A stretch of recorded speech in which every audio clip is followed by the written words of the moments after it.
मैं आपसे एक क्वेश्चन पूछूंगा, बड़ा इंटरेस्टिंग क्वेश्चन है। मुझे एक ऐसा बाबा बताओ जो किसी छोटे से गांव से उठ के ना आया हो। पता है ये कहाँ से आया? जिनका जन्म स्थान या फिर उनको ज्ञान प्राप्ति। अस्त्रालया, महाभारत में अस्त्रालया ऑस्ट्रेलिया बना। या फिर उनकी एनलाइटनमेंट। यदि शंकर जी अपने पुत्र गणेश जी के सिर पर बकरे का सिर ना लगाते, या जो कुछ भी बोलो, वो एक छोटे गांव से स्टार्ट ना हुआ हो। बिल्कुल, मतलब मुझे नहीं लगता कोई भी नहीं मिलेगा। हाँ। क्यों होता है ऐसा? गले में खुजली है, आप मुंह खोलो, लगाओ माइक, पूछो कहाँ है खुजली, खत्म, माइक पे बोलो। नहीं है। कहाँ गई? हर बाबा ऐसा क्यों होता है कि बहुत छोटी सी लोकेलिटी से उठ के आता है, आहिस्ता आहिस्ता आहिस्ता से उसका नाम बनना शुरू होता है। एक बार हमारी रावण से बात हुई, फोन कॉल पर। वो बाबा अपनी फैन फॉलोइंग लेके फिर किसी मेन सिटी के अंदर आता है, फिर उस मेन सिटी से नेशन वाइड फैल जाता है वो बाबा। हमने कहा क्यों दशानंद जी माय डियर कैसे हो? उन्होंने कहा हेलो बागेश्वर वाले बोल रहे हैं। हम कहा जी, क्योंकि एक छोटी जगह पे, एक छोटे गांव के अंदर जहाँ पे एजुकेशन कम है, जहाँ पे कम्युनिकेशन कम है, जहाँ पे लोगों में अवेयरनेस कम है, वहाँ पे अगर एक समझदार आदमी आ जाता है ना, तो वो समझदार आदमी बहुत इन्फ्लुएंशियल हो जाता है। उस कैंसर जैसी बीमारी से कोई बचा सकता है तो गाय का मूत्र बचाता है। वो इन्फ्लुएंस करके उन लोगों को एक अपना फॉलोअर बना देता है। जो गांव होता है उसके अंदर फैन फॉलोइंग जो होती है ना, वो बदल जाती है एक अंधविश्वास के अंदर। बिल्कुल। गोबर को शरीर में मलते हैं, उसको रगड़ते हैं चेहरे पर, तो त्वचा संबंधी जितने रोग हैं वो समाप्त हो जाते हैं। छोटे मोटे कुछ ऐसी चीजें वो कर देते हैं जिनको लगता है कि ये चमत्कारी बाबा है। मेरे लिए पैसा थोड़ा दर्द है छाती में। हाथ दिखाओ, छाती दिखाओ, और ऊपर करो शर्ट, नीचे कर लो, लगाओ माइक, पूछ लो। अब ठीक है सर, मत्थे टेको जाओ। ठीक है, वहां से उनका ओरिजिनेट होता है। और वो करते करते करते जब वो फैन फॉलोइंग इतनी हो जाती है कि उनके डाई हार्ड फैन बन जाते हैं ना, कि उनके अगेंस्ट किसी ने एक लाइन भी बोल दी ना, तो वो चीज जब ग्रो होती है, मतलब एक छोटे गांव से फिर आसपास के गांव में फैलती है। जब उनके हो जाते हैं 1000-1500 फॉलोअर, फिर वो बाबा सडनली शहर के अंदर आता है 1000 फॉलोअर्स के साथ। जब वो इतनी बैकअप उसकी होती है, इतनी पावर होती है उस बाबा की, उस टाइम पे कोई उस पर उंगली नहीं उठाता, उसके अगेंस्ट कोई कुछ नहीं बोल सकता। एक सच्चाई आप उसको देखो और समझो कि ये एग्जैक्टली ये पैटर्न क्या चल रहा है। एक चीज़ हम बहुत क्लियर करना चाहते हैं कि हम किसी भी सेंटिमेंट्स को हर्ट नहीं करना चाहते। हर एक का अपना बिलीफ होता है, हर एक का अपना एक विश्वास होता है। हम उसको हिलाने की कोशिश नहीं कर रहे हैं, लेकिन सिर्फ और सिर्फ एक आई ओपनर की तरह ये वीडियो हम बना रहे हैं। देखो, मुझे ऐसा लगता है कि स्पिरिचुअलिटी में लॉजिक नहीं लगाया जाता है ना। जब आप किसी चीज़ पे बिलीव करते हैं, आपको ऐसा लगता है कि यार मेरी कोई प्रॉब्लम इनकी वजह से दूर हो गई, तो फिर आप अपने लॉजिक्स लगाने बंद कर देते हैं। वहां पर आपका एक ब्लाइंड फेथ, सोच खत्म हो जाती है, सोच खत्म हो जाती है। लेकिन आई थिंक उस फेथ के साथ साथ थोड़ी सी लॉजिकल थिंकिंग और रीजनिंग दिमाग में रखना बहुत ज़रूरी है। ये हमारी रिस्पॉन्सिबिलिटी है, जो शायद बहुत से लोग नहीं कर पा रहे हैं आज की डेट में। देखो, सिंपल सी बात है, आप दो तरीके से किसी को फॉलो करते हो।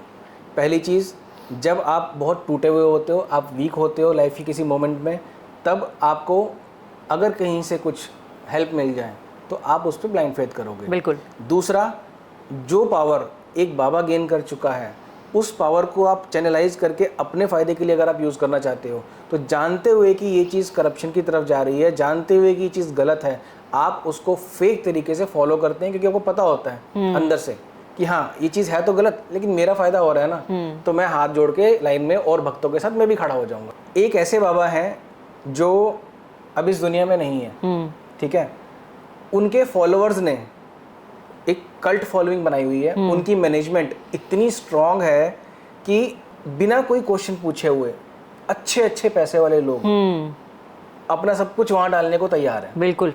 अब बताता हूँ कैसे हो रहा है, ये इंटरेस्टिंग चीज़ है। हाँ। मतलब उन्होंने एक इस तरह की एक फॉलोइंग बना दी है, जैसे होता है ना एक MLM ग्रुप होता है। हाँ। ऐसे ही मैंने 4 बंदे जोड़े, तुम 4 बंदे जोड़ो। वो मॉडल इतना प्लान्ड, वेल प्लान्ड है।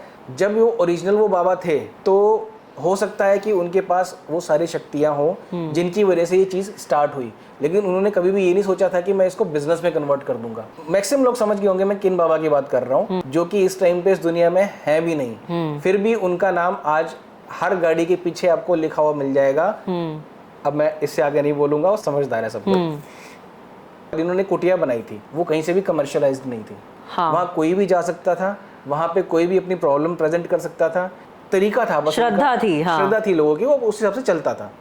आज की डेट में कंपटीशन होता है कि हमें उस मंदिर में जाके या उस जगह पे जाके, अगर मेरे बेटे का सगन है, कोई सत्संग कराना है, किसी का जन्मदिन है, तो हमें वहाँ पे जाके इतना बड़ा फंक्शन करना है। उसके लेवल्स बन गए हैं, वीआईपी एंट्रीज होने लगी हैं वीआईपी वहाँ। एंट्रीज होने लग गई हैं। आज की डेट में जो बड़े बड़े फंक्शंस वहाँ पे ऑर्गेनाइज होते हैं, प्लस वहाँ पर जो लोग परफॉर्म करते हैं, जो लोग गाते हैं, वो उनको- कितना पैसा लेते वो हैं, आप कितना पैसा अंदाजा भी लेते नहीं हैं। लगा और सकते। जो लोग अपने आप को ये कहते हैं कि उनके कितने बड़े भक्त हैं, उनके लिए वो कुछ भी करने को तैयार हैं, जितने आज तक मुझे मिले हैं वो इस तरह के लोग, इतने ज़्यादा मैं बोलूँगा कि भटके हुए लोग हैं हाँ। एक्चुअल में, जो औरों को रास्ते से भटका रहे हैं। आपके जो बाबा जी हैं, उन्होंने बोला कि आपको इस रास्ते पे चलना है।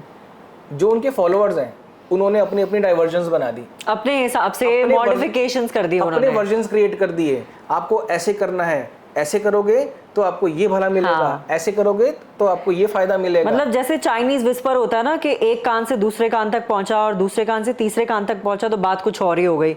वैसे ही मुझे लगता है प्रीचिंग्स भी लोगों की वजह से और इतने बड़े नेटवर्क की वजह से जो शुरू हुई थी, जिस श्रद्धा से शुरू हुई थी, और अब जो हो गई है वो एकदम बिजनेस लेवल तक पहुंच चुकी है। और ऐसा क्यों हो रहा है कि कुछ साल एक कल्ट बहुत जबरदस्त ग्रो हाँ। होता है और कुछ सालों बाद कोई और आ जाता है। कोई और आता है और सडनली हमें मालूम होता है कि यहाँ पे तुझे करप्शन चल रहा था, इसके ऊपर तुझे केस हो गया, आज वो बाबा जेल में है, आज वो बाबा तड़ी पार हो गया, आज वो बाबा पता नहीं कहाँ पहुंच गया। बिल्कुल। मतलब पुलिस उसको ढूंढ रही है, इतने केसेस चल रहे हैं। ये सुनने में क्यों आता है हमें? एक्चुअल में हम ही लोग हैं जो कुछ गलत लोगों को, मैं ये नहीं कह रही कि सारे गलत हैं, बट शायद कुछ गलत लोगों को इतनी ज़्यादा पावर दे रहे हैं कि वो ये समझने लग जाते हैं कि वो कुछ भी कर सकते हैं और कोई उनका कुछ नहीं बिगाड़ सकता। अगर आपको कोई ये कहे कि सबसे ज़्यादा बिजनेस ग्रो कौन सा करेगा, एक्चुअल में सबसे ज़्यादा ग्रो करने वाला बिजनेस है बाबा बिजनेस। मतलब ये एक ऐसा बिजनेस है जिसमें कोई रिसेशन नहीं है, चाहे कोई नेचुरल डिजास्टर आ जाए, चाहे रिसेशन आ जाए, या दुनिया में कुछ भी होता रहे। एक्चुअल में अगर कोई प्रॉब्लम आती है ना, तो ये बिजनेस और ग्रो करता है, बिल्कुल। ये और फ्लरिश करता है। जब सब सही चल रहा होता है तब तो चलता ही चलता है, किसी भी आपदा के टाइम पे अगर हम बोलें तो ये बिजनेस सबसे ज़्यादा ग्रो करता है। ये जो गॉडमेन कल्चर है, बाबाओं का कल्चर है, और ये जो बिजनेस है, ये सबसे ज़्यादा इंडिया में फ्लरिश कर रहा है, इरिस्पेक्टिव ऑफ द फैक्ट कि इन बाबाओं के ऊपर जो मर्जी एलिगेशंस लगते रहे, क्रिमिनल एलिगेशंस हो या सेक्सुअल असॉल्ट हो या पैसों को लेकर हेरा फेरी हो, बट फिर भी ये बिजनेस सस्टेन कर रहा है इंडिया में। क्यों कर रहा है? एक बैलेंस बना हुआ है। ये भी एक इकोसिस्टम है कि जो पावरफुल लोग हैं वो अपने काम इस रूट से पूरे करवाते हैं। ऐसा नहीं है कि हर एक कोई ऐसा होता है। कुछ ऐसे लोग होते हैं जो बहुत स्पिरिचुअली किसी चीज़ को स्टार्ट करते हैं। स्टार्ट ये चीज़ होती है बड़ी अच्छे तरीके से, स्पिरिचुअलिटी को ध्यान में रखते हुए, भक्ति को ध्यान में रखते हुए, एक अच्छी फीलिंग के साथ बंदा स्टार्ट करता है। लेकिन कोई बीच में आके अपना बिजनेस एंगल घुसा के अपने पर्सनल इंटरेस्ट को जब वो देखना शुरू कर देते हैं ना, प्रायोरिटी चेंज हो जाती है। जब वो प्रायोरिटीज चेंज होती है तब ये चीज़ गंदी होनी शुरू होती है। और हमें अलर्ट रहना चाहिए कि ये चीज़ स्टार्ट कहाँ से हुई थी, अब ये कहाँ पहुँच चुकी है। आप अभी भी उसको फॉलो करेंगे या नहीं करेंगे, it's all up to you. आज वो ज्ञान की बातें, वो अच्छी बातें या वो सद्विचार, सद्भावना, वो आज भी है कि नहीं है। सिर्फ आप कहीं ब्लाइंडली उस चीज़ को ही तो नहीं मान रहे कि नहीं जो हो रहा है सब सही हो रहा है, हम इसके अगेंस्ट कुछ बोल ही नहीं सकते हैं। एटलीस्ट उस चीज़ से जाग जाओ। किसी भी पुराने जो चली आ रही है, बोलते हैं ना गद्दी, जिसे बाबा की गद्दी बोलते हैं, लेकिन वो चलते चलते चलते जब बहुत बड़ा इंस्टीट्यूट बन जाता है, हाँ। वो गद्दी आज की डेट में किसके पास है?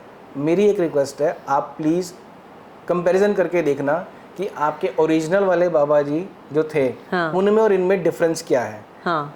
अब आप बोलोगे नहीं शक्तियों वाले वो थे, इनके पास भी टाइम के हिसाब से आएंगी, लेकिन वो शक्तियाँ कौन सी आएंगी? कंट्रोलिंग पावर आएगी, आपको नचाने की पावर आएगी, आपको एक्सप्लॉइट करने की पावर आएगी, और पॉलिटिकली इन्फ्लुएंशियल बनने की पावर आएगी।